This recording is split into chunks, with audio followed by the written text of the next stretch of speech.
하나님의 말씀을 보시겠습니다. 오늘 우리에게 주신 하나님의 말씀은 에스겔서 33장 1절로 7절 말씀을 함께 보시겠습니다. 여호와의 말씀이 내게 임하여 가라사대 인자야 너는 네 민족에게 고하여 이르라. 가령 내가 칼을 한 땅에 임하게 한다 하자. 그 땅 백성이 자기 중에 하나를 택하여 파수꾼을 삼은 그 사람이 칼이 그 땅에 임함을 보고 나팔을 불어 백성에게 경고하되 나팔 소리를 듣고도 경비를 하지 아니하므로 그 임하는 칼에 재함을 당하면 그 피가 자기의 머리로 돌아갈 것이라. 그가 경비를 하였던들 자기 생명을 보존하였을 것이나 나팔 소리를 듣고도 경비를 하지 아니하였으니 그 피가 자기에게로 돌아가리라. 그러나 파수꾼이 칼이 임함을 보고도 나팔을 불지 아니하여 백성에게 경고치 아니하므로 그 중에 한 사람이 그 임하는 칼에 제함을 당하면 그는 자기 제약 중에서 제한 바 되려니와 그 죄를 내가 파수꾼의 손에서 찾으리라. 인자야 내가 너로 이스라엘 족속의 파수꾼을 삼음이 이와 같으니라. 그런즉 너는 내 입의 말을 듣고 나를 대신하여 그들에게 경고할지어다. 아멘. 할렐루야. 사명을 감당합시다. 우리의 직무를 잘 감당합시다. 오늘 말씀을 통하여서 파수꾼의 직무라는 말씀으로 우리가 말씀을 나누시도록 하겠습니다. 파수꾼은 낮에나 밤에도 자지 않고 적군이 오는가를 잘 살피며 성을 지키는 군사, 초병입니다. 파수꾼은 적군이 올 때에 나팔을 불어 하나님의 군대로 하여금 전쟁을 할 수 있도록 깨우쳐 줄 책임이 있습니다. 파수꾼의 직무는 나팔을 불어야 한다는 것입니다. 에스겔 선지자 때에는 하나님께서 에스겔을 영적 파수꾼으로 세웠고 오늘날은 목회자들과 성도들을 파수꾼으로 세웠습니다. 목회자는 성도들에게 말씀의 나팔을 불어야 합니다. 듣든지 아니 듣든지 말씀을 증거해야 합니다. 듣기 좋아하는 말만 전하면 파수꾼의 사명을 감당하지 못하는 것입니다. 그러므로 목회자는 깨어서 교회를 파괴하려는 모든 마귀의 역사를 분별하고 나팔을 불어 경고하여 성도들로 하여금 영적 전쟁을 예비할 수 있도록 해야 합니다. 또 성도들도 영적 파수꾼의 책임을 다하여 원수들을 잘 살피고 분별해서 원수를 막고 물리쳐야 할 사명을 빼앗기지 않는 것입니다. 파수꾼이 경고하는 나팔을 불었는데도 백성들이 그 소리를 듣고도 예비하지 않아서 죽게 되면 그 책임이 백성들 자신에게 있다는 것입니다. 파수꾼이 나팔을 불었는데도 백성들이 그 나팔 소리를 듣고 예비하지 아니하면은 그 죄는 백성들에게 있다고 말씀을 하는 것입니다. 그러나 만일 파수꾼이 원수가 오는 것을 보고도 나팔을 불지 않아서 백성들이 죽게 되면 그 책임은 또 파수꾼에게 있다는 것입니다. 목사가 마귀의 계계에 대해서 깨우쳐 주지 않으면 성도들이 알지 못하여서 마귀의 미혹을 받아 그 죄 가운데서 죽게 되면 그 책임은 목사에게 있다는 것입니다. 그래서 목회자는 에베소서 6장 10절에서 18절의 말씀과 같이 성도들을 전신갑주로 무장시켜야 할 의무가 있는 것입니다. 오늘 목사들은 파수꾼의 사명과 직분을 받은 사람들입니다. 하나님의 막중한 직무를 받은 사람들입니다. 그런데 어떻게 한답니까? 이사야서 56장 10절로 11절 말씀을 함께 보시겠습니다. 그 파수꾼들은 소경이요 다 무지하며 벙어리 개라 능히 짖지 못하며 다 꿈꾸는 자요 누운 자요 잠자기를 좋아하는 자니 이 개들은 탐욕이 심하여 족한 줄을 알지 못하는 자요 그들은 몰가가 목자들이라 다 자기 길로 돌아가며 어디 있는 자이든지 자기 이만 도모하며. 자, 벙어리 개들이 되면은 그래서 안 되는 것입니다. 개는 주인을 위해서 부르짖어야 하는 것입니다. 그런데 사명자들이 탐욕만 부리고 있으면은 자기도 망하고 성도들도 망하게 만드는 것입니다. 그런데 이스라엘 파수꾼들은 벙어리 개들이고 또 소경들이었다고 말씀을 하고 있습니다. 오늘날 우리도 파수꾼인 것입니다. 그래서 오늘 우리는 이 파수꾼의 사명을 잘 감당해야 할 것입니다. 7절 말씀을 보시면은 인자야 내가 너로 이스라엘 족속의 파수꾼을 삼음이 이와 같으니라. 그런즉 너는 내 입의 말을 듣고 나를 대신하여 그들에게 경고할지어라고 합니다. 아멘. 에스겔 선지자를 하나님께서 이스라엘의 파수꾼으로 삼으셨다고 이렇게 말씀을 하시고 있습니다. 이때 시대는 이스라엘이 바벨론에 끌려가서 살고 있는 때였습니다. 그때 에스겔 선지자를 하나님은 부르시고요, 이스라엘의 파수꾼으로 삼으셨고 또 하나님의 말씀을 이렇게 대언하라고 말씀을 하고 있습니다. 그래서 하나님의 입에서 나오는 말씀을 듣고 하나님을 대신하여서 그들에게 경고할지어다고 이렇게 말씀을 하시는 것입니다. 목사는 하나님을 대신하는 자들인 것입니다. 하나님께서 이스라엘의 파수꾼으로 세운 사람은 에스겔 선지자입니다. 에스겔을 파수꾼으로 세운 것은 하나님의 일방적인 조치였습니다.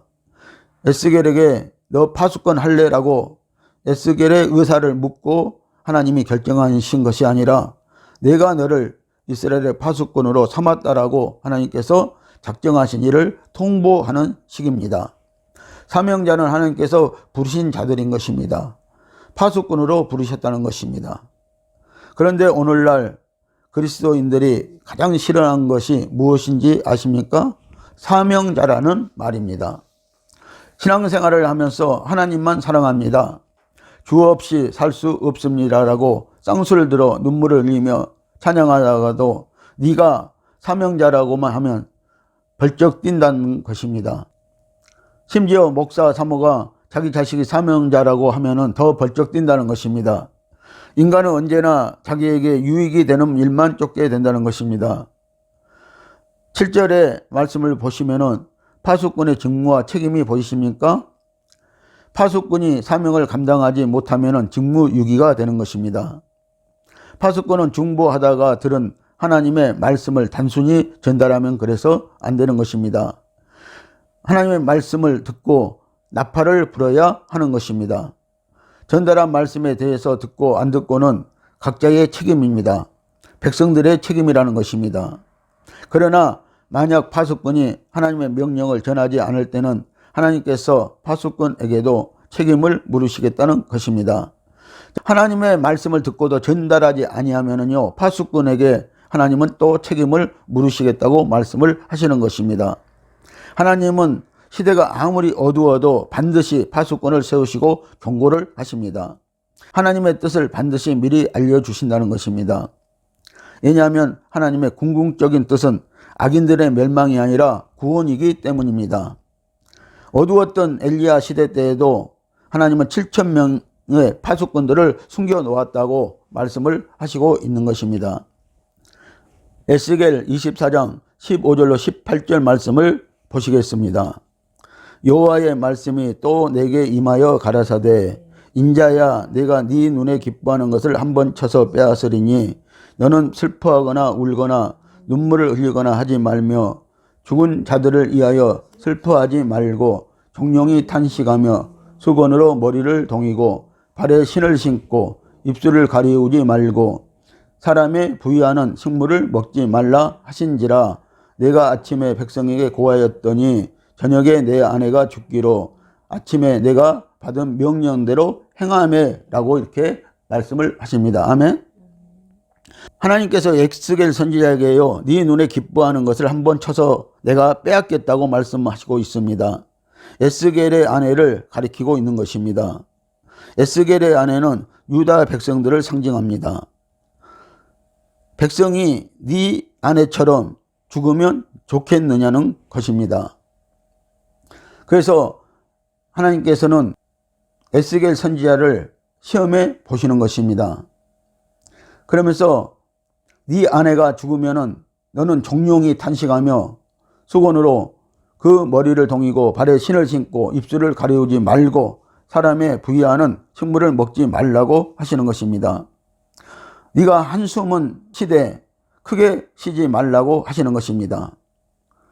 크게 탄식하지 말라고 하시는 것입니다. 그리고 수건으로 네 머리를 동이고 발에는 신을 신고 또 입술을 가지 말라고 하시는 것은요, 입술을 늘 열어서 하나님의 말씀을 증거할 각오를 하고 있으라고 말을 하는 것입니다. 그리고 또 사람들이 가지고 오는 음식을 먹지 말라고 하시는 것입니다. 에스겔이 기뻐하는 것을 한번 빼앗으시겠다는 것입니다.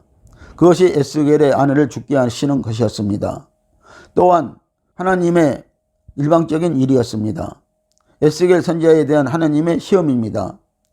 하나님의 아픔을 알게 하려는 시험입니다. 하나님은 아내인 예루살렘을 이루신 것입니다. 다시 말씀하면 신부된 예루살렘 성을 이루신 것입니다. 파수꾼의 사명을 그래도 감당하나 안 하나 보시겠다는 것입니다.